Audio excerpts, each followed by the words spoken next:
you all want to go. I'm sorry, John. No, that's okay. That's okay. So just stick with me. We've got less than an hour, really, but we're going to cover a really important topic, which is leveraging all school-based mental health staff to deliver therapeutic services. And I guess I want to kind of kick us off with, what do I mean by school mental health staff? What do you think?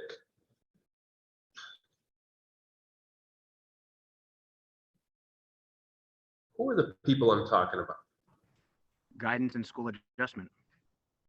There you go, Sean. I appreciate that. Counselors, adjustment counselors. I see Mary in the chat. Mary's first on the board in the chat. Yes. Clinical social workers, school psych. Isaac, there you go. Well played. And on the road. Isaac, be careful, my friend. I appreciate your engagement, but if you wrap yourself around a pole, I'm going to be very disappointed. Don't worry, I'm only driving for the next minute and a half, and then I'll park and enjoy it. Well played, sir. Thank you for that. Laura is mentioning program assistants, teaching assistants. I mean, I guess depending on their level of specialization, could contribute to that. When I say school mental health staff, typically what I'm referencing, and you've all called this out, school counselors, adjustment counselors, social workers, school psychs. There you go. Yeah, BCBAs have their hands in the mix too. School nurses have their hands in the mix too, depending on their training. But I guess I really want to take some time today to unpack how we leverage all these different roles, because in Massachusetts, we got a lot of different roles. So let's keep going. If you can be on video, I would love that. If you can't, I respect that, no problem. But it'd be wonderful to be able to generate some discussion with some real faces. And if you're unsure whether or not you can participate with video, just look to Isaac. He's doing it at 30 miles an hour in a car. Really cool. Okay, I talked about Thriving Minds. What do you hope to gain today? Why are you taking time out of your life to be a part of this session? If you could pop that in the chat, or even better, if you could come off mute and share. What do you got?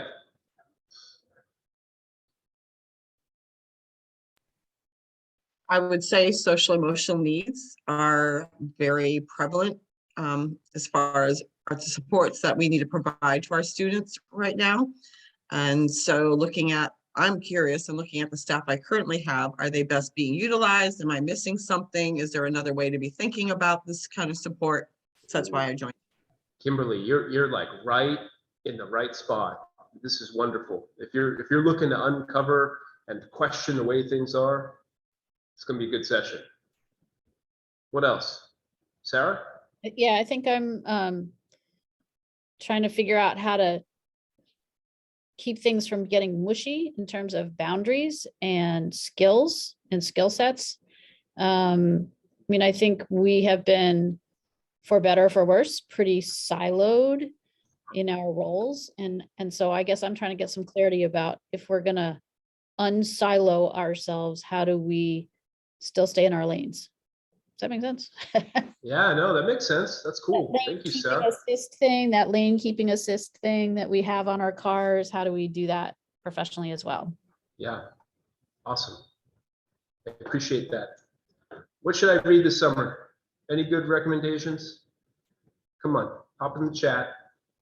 I would appreciate that. Who's got a good book I should read?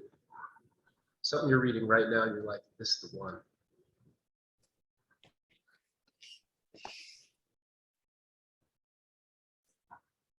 Nothing? I'm not an avid reader, but my wife is reading Where the Crawdads Sing and she loves it. Thanks, Isaac. Beyond Behaviors, Louise Penny series. All right, we got a few people contributing. I appreciate that. Okay, we're gonna get into it. This is the disclaimer for this session. I actually had to draft this. I'm going to show you some stuff. I'm going to challenge thinking. I'm hoping this session prompts some reflection. We're going to discuss some ideas and approaches that you might not be familiar with, and it's maybe going to challenge your belief system. I want to put that out there right away. so that you don't shoot the messenger, all right? Because ultimately, I'm going to guess that some of the ways in which we've been leveraging staff or the staffing models we've developed have gone unchecked, untouched, unassessed for maybe decades, potentially, depending on what district you're working in. The ways in which we're leveraging these staff members that I group in the school mental health staff grouping, we may not have analyzed how we're using those individuals for a long, long time. And I want to make sure that we are positioning ourselves well to leverage them as effectively as possible. But in order to do that, we really need to ask some serious questions. So let's lean into the idea of thinking differently. I hope today that you'll consider some alternative viewpoints, that you'll maybe embrace some innovative ways of organizing systems and approaches that maybe haven't considered previously. I hope that you're just going to be open to suggestions and ideas, thinking outside the box. I'm not mandating anything today, nor would that even do anything, but I do want to arm you with info. And there's an awful lot of info that I think has gone unnoticed for a while. And I simply want to share that with you. Does it make sense to people? Give me a quick thumbs up if you're with me. Okay. You can give me a virtual thumbs up too if you're off camera, or a yes in the chat. Thanks, Michelle. All right, people are with me. I appreciate it. Look at all those yeses in the chat. You're actually here. You didn't just like turn on the video and walk away. That's nice. I appreciate that. All right, so we got to resolve some long-standing misconceptions. We've got some traditional views of school mental health that center around a few things. One of those things is refer and hope. You tell me, is refer and hope working? Sending a referral to a community-based mental health agency and hoping that it's going to resolve the situation? I'm seeing some No. heads shake. Isaac says no. Kim, no. John, I know. If I'm mispronouncing your name, tell me. Yeah, it's just, it doesn't work. And I don't want to knock our community-based partners. Love them, but they're part of the solution. They can't be the solution. A lot of times we think, well, school mental health staff aren't the primary service providers for kids. And then I look at schools and I say, well, actually, this may be the only point of contact you have with a mental health professional, period. We got to own that. That's real. Also, I hear, even if we want to address mental health in schools, school mental health staff aren't trained to administer therapeutic services, to which I say that's just patently wrong. Training programs have changed. We're going to go over that quite a bit today. Make sense? Okay. Much of what we're going to discuss is in the vein of this changing role of school mental health staff. I think this traditional role of what a guidance counselor used to do has lived on in the general public for a long time, and we haven't checked ourselves against whether or not that's changed, whether or not training programs have changed, whether or not, you know, how we can position our staff, whether or not that has changed. Training programs are churning out master's level clinicians. That's what's happening. We're getting master's level clinicians dropped into schools at a pretty substantial rate at this point. But we don't universally accept that fact. That's not something that is necessarily oriented to by all districts. I think it's also it's making for a more complex situation in that there are huge disparities between how school mental health staff are leveraged between districts, between schools in the same district, between mental health staff within the same department, in the same school. We don't have any kind of, or for by and large, we really tend not to have definition around how we use these staff, which makes leveraging them really, really difficult to do. I mentioned our community-based mental health folks, love them, but we cannot rely on them to be the solution. They're a part of the solution. Let's take a look at this. These barriers to community mental health services. Any one of these things could be the end of the conversation for a kid who's seeking mental health services. How about transportation? after school to get the services. That could be the end of the conversation for a kid getting services. Trying to navigate the finances of it, the insurance, how about mistrust, stigma? How about something as simple as asking an adolescent to do anything unfun after school? That could be the end of the conversation. We know that kids access services in schools at a much more routine rate than community-based mental health.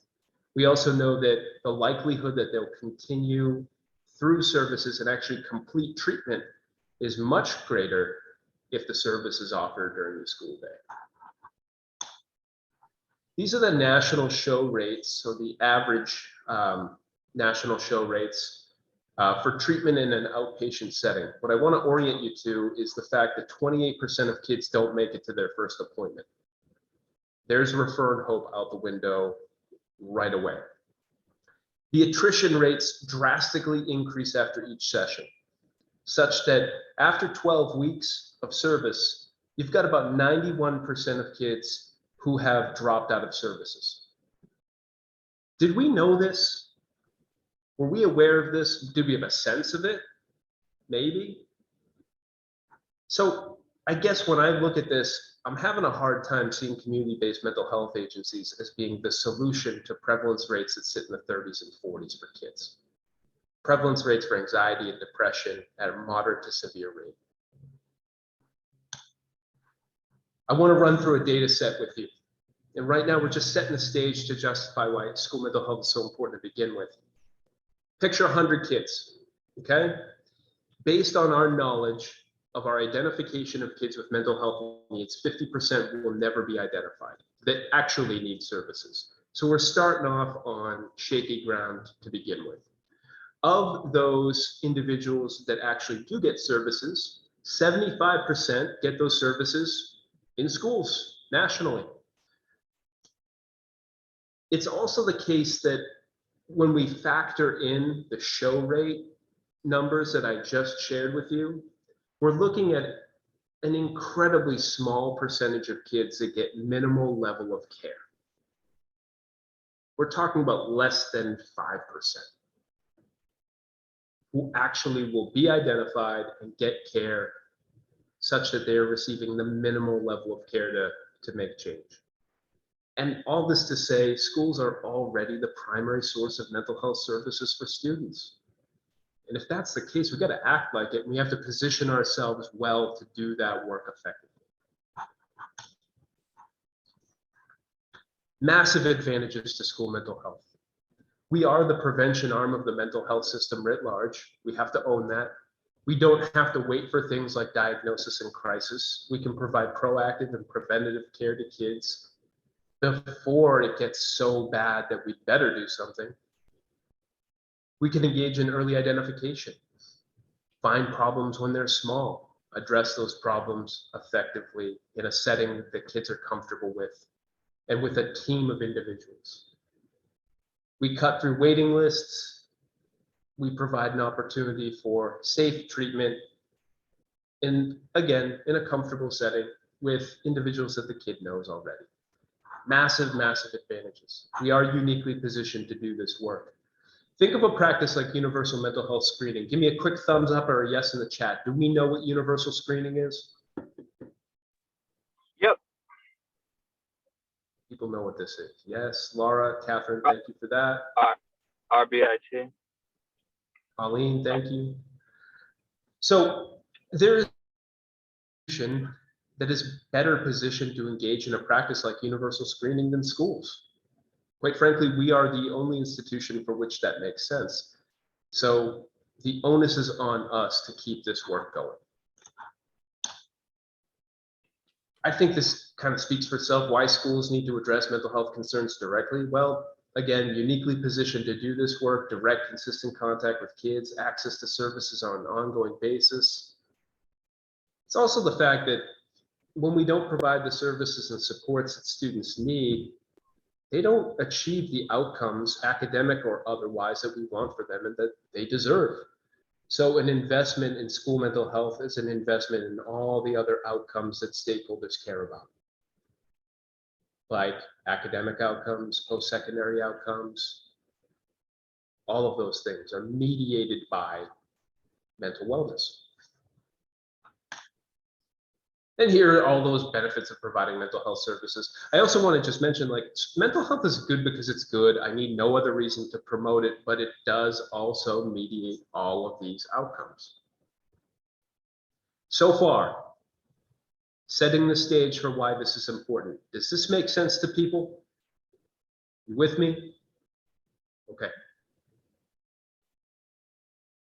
Can I get like 20 people in the chat to be like, yes, we're good. Keep going. All set. I understand. Thanks, Laura, Michelle. Good. Want to make sure you're with me here. All right. Got a lot of black screens of death.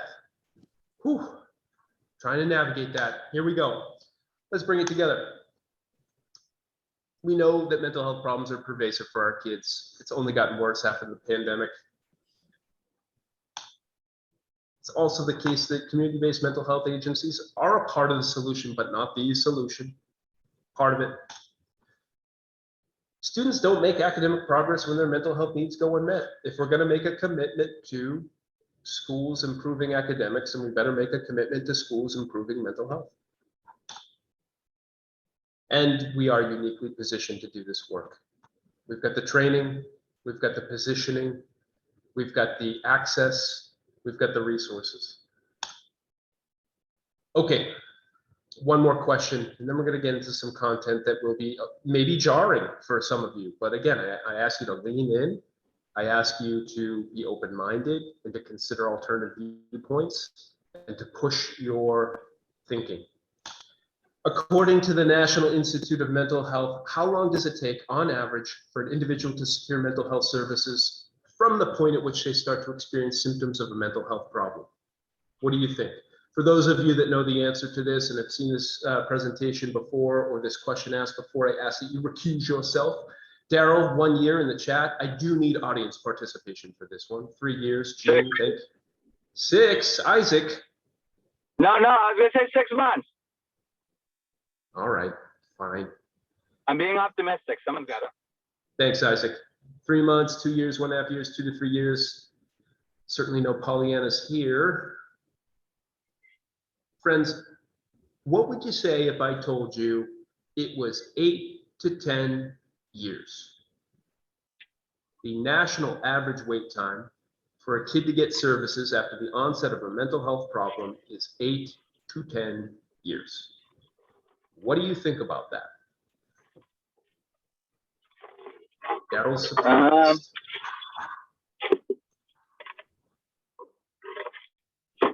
Anybody else? I wonder if comorbidity affects it.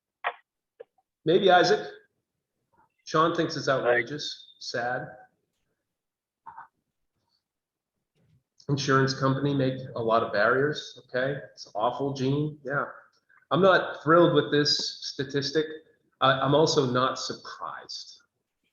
We are a very reactive mental health system, my friends. We wait for 2 things. What do we wait for? 2 things. Crisis and diagnosis. We orient to those 2 things, then we get involved. It doesn't have to be that way. We can foster prevention. It's a pretty terrible public health model if we wait for people to get so sick that we can't avert our eyes from it.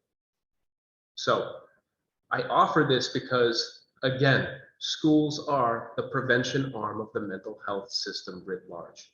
We can do this work in a proactive and preventative way. Daryl, these stats come from the National Institute of Mental Health. So, like, they're wicked smart. Okay. I have a question. Isaac, what you got? This might divert things a bit, but philosophically, how would you respond to the comment that it's really hard for a student in the school setting, to unpack heavy topics in a 40-minute session, gather themselves, and then go back to class? Yeah, I think it's a fair point, Isaac. You know, I think it requires us to be skillful in when we're going to unpack things that are going to be really heavy. It's not that it's impossible. It's that we just need to be mindful of when do I have to plan a session that's going to address trauma, such that I can have a warm handoff with another adult, a caretaker, maybe another clinician? When is it appropriate for me to maybe do, I mean, I guess like if we're working on things like anxiety and depression, I think that there are more times where we can process and process those specific concerns in during the school day. But yeah, if we're addressing Right, like trauma, treating symptomology. sure. But yeah, I guess like doing a trauma narrative, yeah, we should probably plan that out such that it is not going to impact the rest of the day, and just be mindful of the impact of doing that in a setting that is going to require of the kid movement back to responsibility. So it's a good point, Right. Isaac. But I think it just requires a little bit of planning. That's all. Not impossible. Just we need to be thoughtful. Okay. Fair to say. Thanks, Isaac. Love your engagement, buddy. Resource allocation. How are you leveraging your staff? This is where we're going to get into it a little bit, okay? We're going to start with this activity. I do need you to do this activity. I can't just have you like think about the activity, all right? I'm going to drop this grid in the chat. What I'd like for you to do is I would like for you to, and I'll show this to you. Hold on one sec. I want you to claim a grid by typing your name in the header for that grid where it says district name. And there are lots of these grids available. You can all see this on my screen, yes? Okay. And what I want you to do is I want you to look at these school mental health staff roles at the top, and you tell me, in your district, does this staff member do this thing on the left? Do they do special education eligibility testing?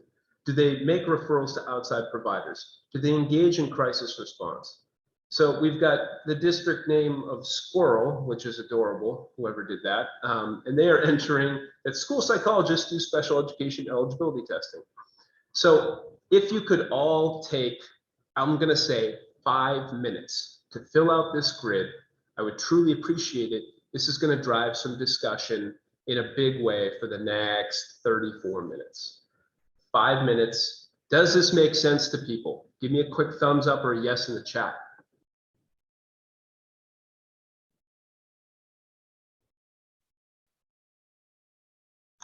I see some people filling it out. I need more people filling it out.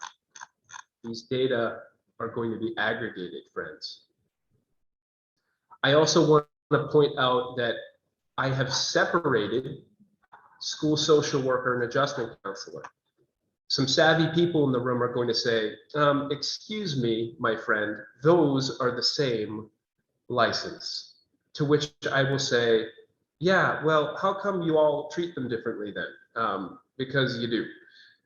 It is the case that many districts separate those roles out despite the fact that it's the same license. So I did this because some of you do this. I'm just trying to be sensitive to the fact that there are districts that treat those roles differently. Data is flowing in. I appreciate that. Laura, we still call it guidance. Should I put that under the category of school counselor? Yes, you should. Thank you for that. I also want to point out that if you try to apply for a guidance counselor license, you can't anymore. It's not a thing. Just saying. Technical question. How do I get to the document? I'm on a tablet, so I'm trying to figure out how to get to the doc. Oh, I gotcha. I dropped in the chat. So if you go to, yeah, there you go. Thank you. No problem, Isaac. I recognize you're in a car. Laura, I appreciate that comment. Thank you for the clarification. We got some data rolling in. Go quick with this, my friends. Want to have a discussion about it. You don't have to wax poetic too much. I think you get the idea.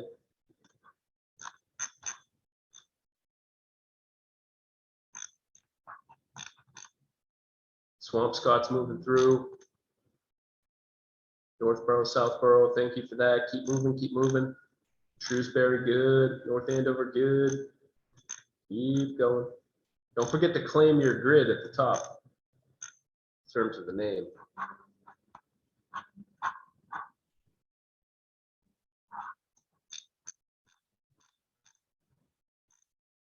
Seeing people moving. Scott, you're almost done. I'm having a hard time accessing it through my phone. Oh, Jasmine, no worries. I'd ask that you maybe, like, when you It- get a hot minute, you know, reflect on this, but you can be a part of this conversation without having done it. It's actually Erica. So my coworker is Jasmine, and she sent me the link. Oh, cool. Erica, thank you for that. Yep. Welcome. Thank you.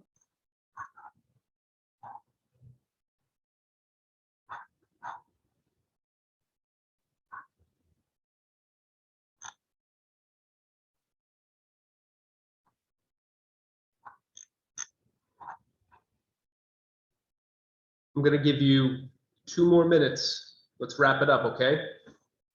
Get through these grids. I appreciate you doing this. It will make sense in a moment.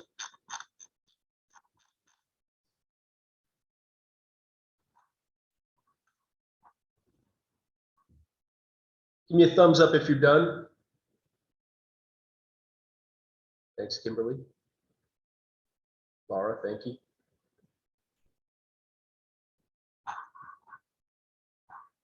Karen, good. All right.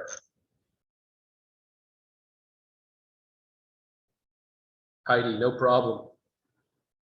Glad you're here. Sean's done. Okay. You might be wrapping up, but I want to show you this.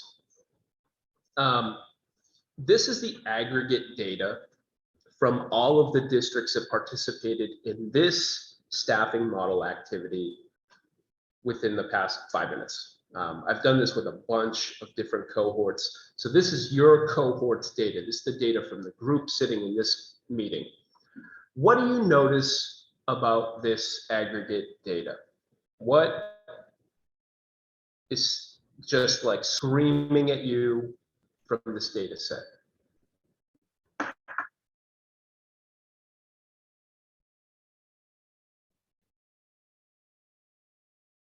Big takeaway. Not all districts do it the same. Isaac, there you go, buddy. Friends, this is, I also, oh, go go ahead. ahead, Kimberly, yeah. no, I was just thinking in my own situation, like social workers, I don't have a social worker. And I wonder if that's the case for many schools because the numbers are lower in that category for staff. Cool, that's a good And takeaway. then school counselors, does that mean the guidance counselors? Like, I don't have guidance, I only have adjustment counselors, so I put nothing under school counselors. Yep, and that's okay too. Okay. Daryl, school psychs and adjustment counselors get the bulk of the responsibility. And I'll say this, Daryl, in this cohort, in this one. My big takeaway from this, and you tell me if I'm wrong, this is an absolute mess. There is no consistency. There is no commonality. It's out of control all over the place. For every single box that you did not check off, someone else did. For every box that you did check off, someone else left it blank. Friends, the one variable that I thought would stay true across the board was that special education eligibility testing would only be conducted by school psychologists. And y'all broke the mold on this one. That's not true in a couple districts here. So I guess my message to you is for every way in which you leverage your staff currently, someone else is doing it differently. What do you think about that?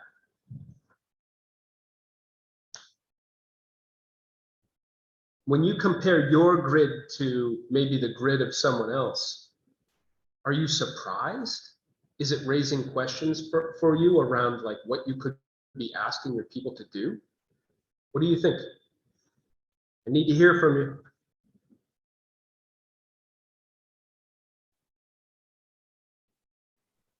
I think in part it's going to be due your age level grades that you have and then what resources are provided to those. So I'm in early childhood. We don't really focus on academic and career planning. We don't have counselors focusing on that. So I think some of the change or the differences are because of the variety of students we service. Some of it's due to the variety of students. Yeah, I think that's fair.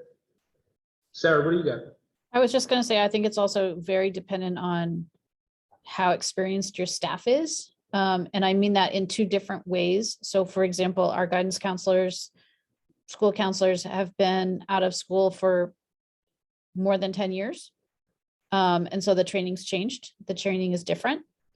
And I know that people who are coming out more recently have had more mental health training and have more a different comfort level. I guess I'll say it that way. And so that's a tricky thing to change it up and say, so now you're going to do this. Now you're going to ask kids if they're going to kill themselves. And they've never done that before, never been asked to do that before, have no training with that, so I think there's, I think it also depends on how much experience and how long people have been in the field. Really appreciate that, Sarah. We're going to talk about the importance of both experience and professional development and ongoing continuous learning.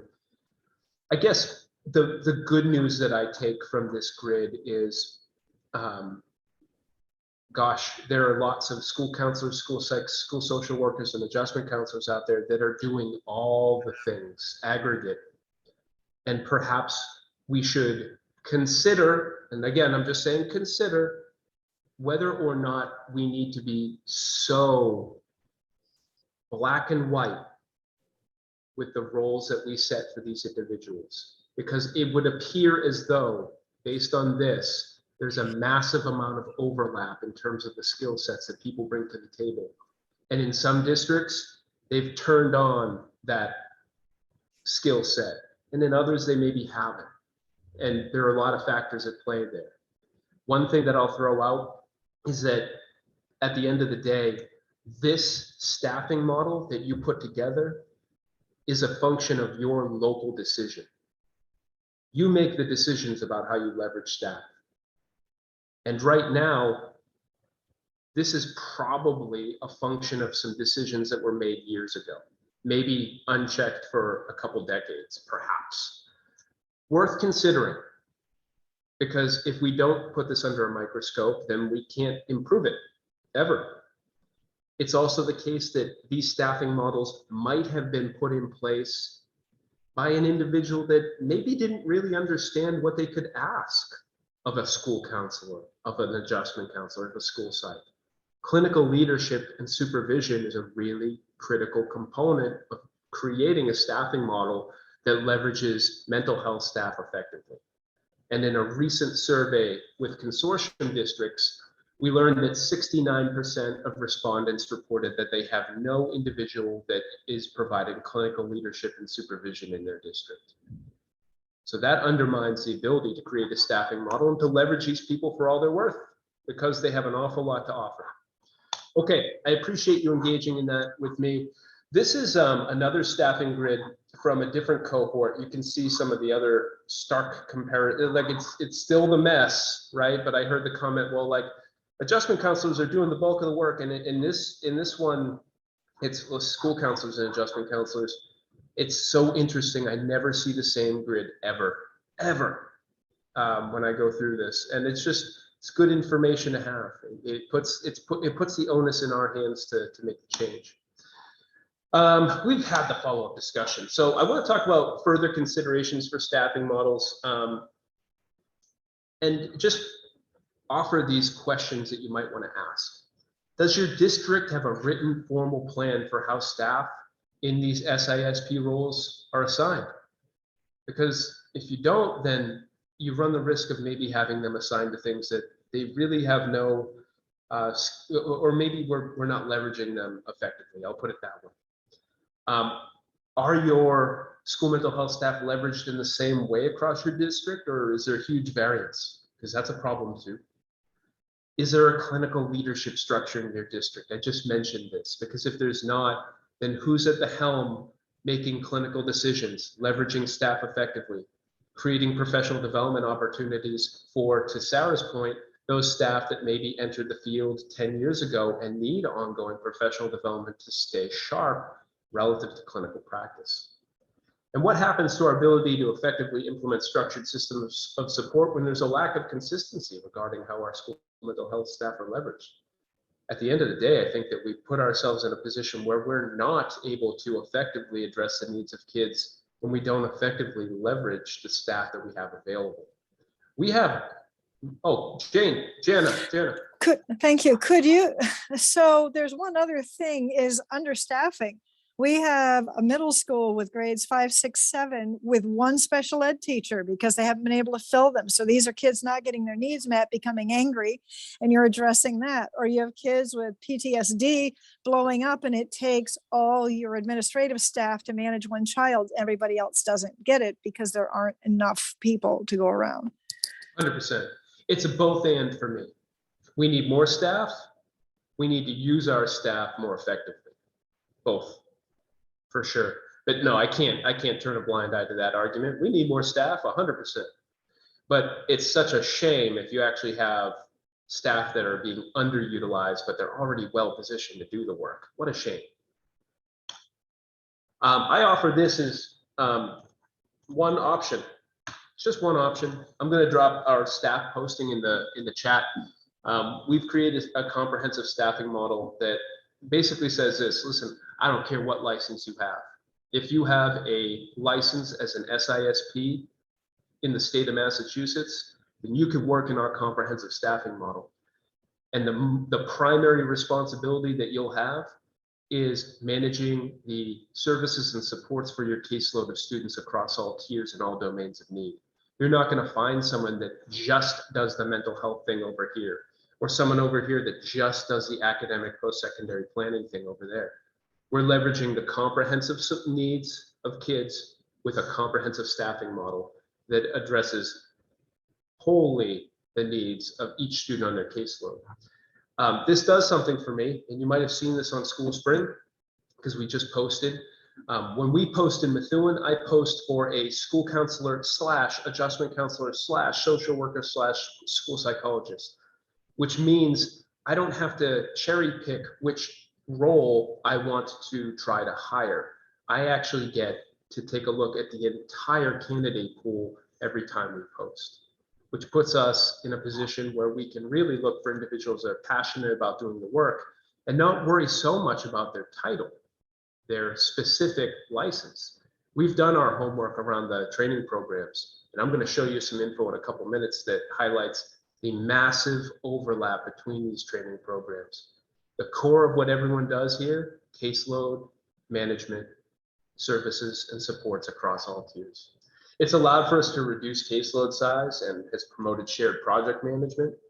We ultimately have created an efficient and effective system of communication with families because they're going to one person. We're also creating smaller caseload sizes. So it's worked really, really well. You can take a peek at this later. This is just some activities that you'd expect to see across the different tiered systems of support for our staff, and a description of what our school counselors, school psychs, adjustment counselors, and social workers do. I do want to mention and honor that if you're a school psychologist, for example, well, great. I'm going to leverage your specialization in being able to do special education eligibility testing. That's your project. So we base the projects assigned to staff on their specialization. If you're a school social worker, you might have a little bit more knowledge and training relative to navigating the community-based mental health space. Great, love that. We'll leverage that. That will be your project. So it's more about the core of what you do is your caseload, and your projects are based on the license specialization. But I want to provide a little bit of justification for why that's the case in a few slides. We don't have to talk about this all that much. I think we're fine here. Just suffice to say, you're going to have some individuals that are more ready to move toward comprehensive than others. Doesn't mean you can't do this. It just means that you have to be ready to support staff where they're at.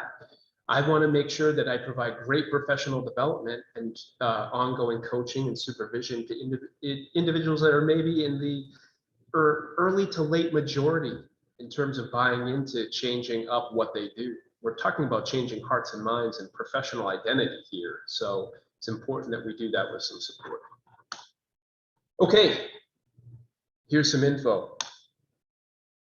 These are the DESE subject matter knowledge requirements for a school counselor. This was updated in September of 19. I want you to read the items that I've pointed to with the red arrows. You tell me, do you feel as though all of the individuals in your district with the title of school counselor or guidance counselor would say, yes, for sure, I'm ready to go when it comes to understanding of the diagnosis and treatment of learning and behavior disorders, theories of normal and abnormal intellectual, social, and emotional development, knowledge of strategies used for the prevention and treatment of substance abuse, physical and sexual abuse, the spectrum of mental illnesses, and violence in pre-K through 12 students. Oh, and group counseling, group leadership. What do we think? Seeing some head shake. These are the requirements. This is the standard for a school counselor. We just have to own that and be real about it. Every time an individual re-ups their license, they are affirming that they are good to go relative to these subject matter knowledge requirements. I offer this to you as information because training programs have changed dramatically. Does this make sense? Okay. Yep. Ooh, I need you to know this stuff. Again, challenging cherished beliefs, perhaps. Pushing thinking. But I need, and I'm not picking on school counselors here. I am a school counselor by trade. I'll put my practice up against lots of people. Why? Because my training program was clinically focused. I invested in professional development along the way. It's not just about the title. It's about the experience, PD, coaching, supervision, long-term commitment to growth. Your master's program was the start of your learning, not the end point. Fair? Okay. Fair.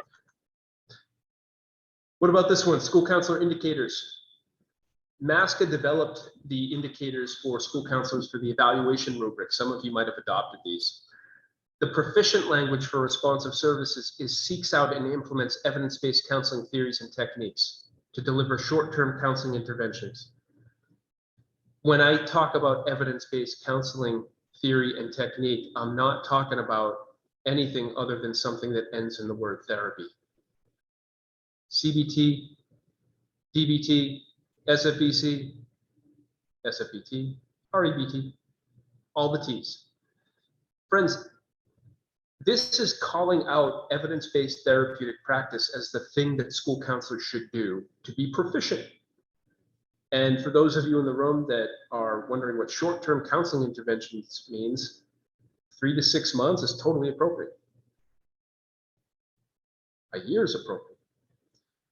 Again, I offer you this because I want to make sure everyone is armed with knowledge around what the standard is for providing care to kids and what the responsibility is for all of us to be able to be ready to meet these standards. Training programs have changed dramatically. This is a good example. This is a snip from the Salem State University degree requirements page. There is not a different page for the school counseling and adjustment counseling program because they are the same program. Why do we treat these things as so dramatically different when the training required to attain that license is the same? That's kind of weird. Fitchburg State, what are the differences between programs that prepare school counselors and LMHCs? I often hear there has to be a drastic difference between the level of skill and readiness for a school counselor compared to a licensed mental health counselor. So let's see what that difference is. Not a lot. This is a very messy crosswalk, but a crosswalk indeed. And what we're seeing here is that the overlap between these programs is incredibly dramatic. There's a ton of overlap. So, John, just a quick anecdote. One of the ironies to the Salem State program. So I'm a school adjustment counselor, school social worker, licensed mental health counselor. I'm not qualified to supervise an intern by their standards. Interesting. So that's- Interesting. Yep. Yeah, we have all kinds of interesting rules, Sarah, that keep us from ultimately leveraging the field effectively. Right. Unfortunately, lots of gatekeeping happening. Yep. What about other training programs? Assumption, UMass Boston, Merrimack College. Here's another crosswalk. These are the same programs. We've labeled them differently. I don't know why. Maybe to provide some semblance of support for all the different licenses. But be that as it may, we got to be real about the fact that these training programs are almost identical. And if we assume that the skill set of a school counselor compared to an adjustment counselor compared to a school psychologist is dramatically different, then we're going to treat these people dramatically differently and not leverage them effectively. We're going to create silos. We're going to create teams that are very inefficient. How about this question? As a professionally licensed counselor, school psych, social worker, when can you excuse yourself from further professional development and advancement? Never. Connie, there you go. It's built into the license renewal process. So I often hear when I'm giving this presentation, actually, well, John, that wasn't in my master's program. So like, I can't be held responsible for that. No, you can, friend. If you've ever re-upped your license, then very much so. You are on the hook for subject matter knowledge requirements for your license. That's what being a professional is about, committing to forever growth. So this is what I really want to share to end, and then we can field some questions. This is what matters most when we're leveraging staff, the whole picture. Does education and training matter? Of course it matters. It matters as a foundation. What about work experience? An individual that maybe had work experience outside of a school in a clinical mental health setting. Yes, that matters too. That adds to skill set. What about a lifelong commitment to developing one's practice? The PD that happens after your master's program. Yes, that matters. And lastly, ongoing supervision and professional feedback. Clinical supervision, that is essential. That moves practice forever. All of these things matter. The thing that I want to point out is that oftentimes the only thing that we think matters is an individual's title. And what a shame, because when we do that, we fail to leverage all the other wonderful things that these individuals have done to prepare themselves to engage in really meaningful mental health services and supports for kids. Don't let an individual's title be the thing that dictates how we leverage them for kids. We've done that for too long. Don't let an individual's title dictate how a staffing model is developed. Let this be the stuff that drives staffing models and assignments of caseloads and what we do to leverage staff to provide mental health services. I am going to stop there. There's some stuff around roles and caseloads that I'm going to include in the slides that you can take a look at, including how we divvy out different caseloads sometimes and the damage that that could cause potentially. Again, just food for thought. But I do want to say thank you for being here. Sign up for more trainings at the Rennie Center website, and I'll end it with whatever questions you have. Thank you for being here today. Really appreciate it.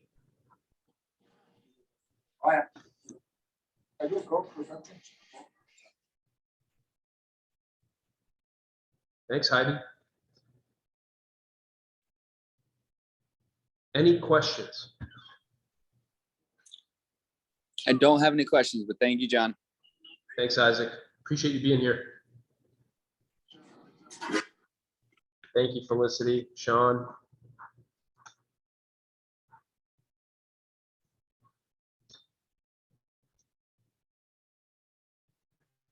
Connie, the slides will be shared out.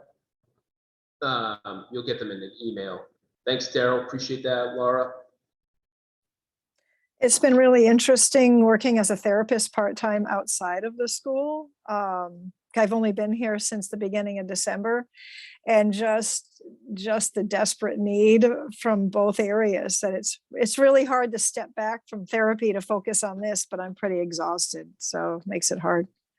Yeah. Fair, totally fair. I appreciate And you yet- being here today. Yeah, well, I appreciate this. It really helps me a lot. All right, thank you. Thank you. Thanks, Sarah.